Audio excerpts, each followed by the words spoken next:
মাঝে মন যেখানে রাখবো তোকে। হ্যালো বন্ধুরা, কেমন আছেন? আজকে আপনাদের মাঝে আলোচনা করব বাংলার জনপ্রিয় কণ্ঠশিল্পী কণাকে নিয়ে, তার জন্মস্থান, সাফল্য, মাসিক ইনকাম সম্পর্কে। চলুন দেখে আসি। সঙ্গীতশিল্পী দিলশাদ নাহার কণা 15 এপ্রিল ঢাকায় জন্মগ্রহণ করেন। তার শৈশবকাল কাটে তার মা বাবা, এক ভাই এবং এক বোনের সাথে।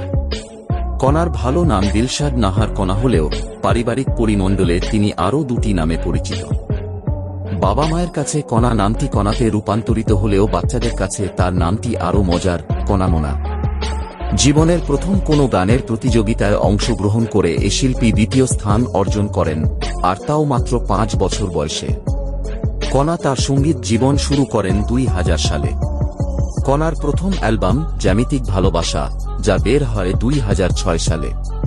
তার দ্বিতীয় একক অ্যালবাম ফুরাত ফিচারিং কণা বের হয় 2008 সালে কণা নামে। এরপর একে একে আরও দুটি একক অ্যালবামের মাধ্যমে বেশ কিছু হিট গান উপহার দিয়েছেন তিনি। বসগিরি চলচ্চিত্রের দিল দিল দিল, পোড়ামন 2 চলচ্চিত্রের ওহে শ্যাম এবং বিশ্বসুন্দরী চলচ্চিত্রের তুই কি আমার হবি রে গানের জন্য 3 বার সেরা গায়িকা বিভাগে মেরিল প্রথম আলো পুরস্কার অর্জন করেছেন। তারপর থেকে তাকে আর পিছনে ঘুরে তাকাতে হয়নি। তারপরে থেকে কণা একের পর এক সিনেমা, নাটকে, বিভিন্ন অনুষ্ঠানে গান গেয়ে যাচ্ছেন। তার সাফল্যের ধারে কাছেও কেউ নেই। তার সবচেয়ে হিট গানগুলো জনপ্রিয় কণ্ঠশিল্পী ইমরানের সাথে।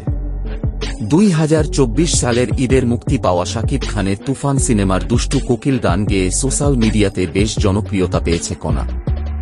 গানটি 10 দিনে 13 মিলিয়ন ভিউ পেয়েছে, যেটা তার জীবনের রেকর্ড। দুষ্টু কোকিল গানটিতে কণার সাথে কণ্ঠ দিয়েছে ওপার বাংলার গায়ক আকাশ সেন।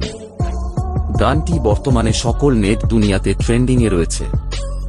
এবার আলোচনা করব কণার জনপ্রিয় কিছু গান নিয়ে, যে গানগুলোর জন্য কণা আজকে সবার উপরে। চলুন দেখে নেয়া যাক। নাম্বার 1, দুষ্টু কোকিল। 2, ওহে শ্যাম। 3, তুই কি আমার হবি রে। 4, দিল দিল দিল। 5, তোমার ইচ্ছেগুলো। 6, রেশমি চুড়ি। 7, ডিং ডিং। 8, ভুলো না আমায়। এই গানগুলোতে সবথেকে বেশি জনপ্রিয়তা পেয়েছে। এবার আলোচনা করব কণা মাসে কত টাকা ইনকাম করে, একটি গানের জন্য কত টাকা নিয়ে থাকেন, তার মোট সম্পত্তি কত। কণা একটি গানের জন্য 1 থেকে 1.5 লক্ষ টাকা নিয়ে থাকেন। তার মাসিক আয় 15 লক্ষ টাকা মতো। তার মোট সম্পত্তির হিসাব 20 কোটি টাকা মতো। ঢাকাতে তার একটা দামি বাড়ি রয়েছে। সে বর্তমানে ঢাকাতেই বসবাস করছে। তো বন্ধুরা, ভিডিওটি কেমন লাগলো কমেন্ট করে জানাবেন। চ্যানেলে নতুন হয়ে থাকলে সাবস্ক্রাইব করে সাথে থাকুন। ধন্যবাদ।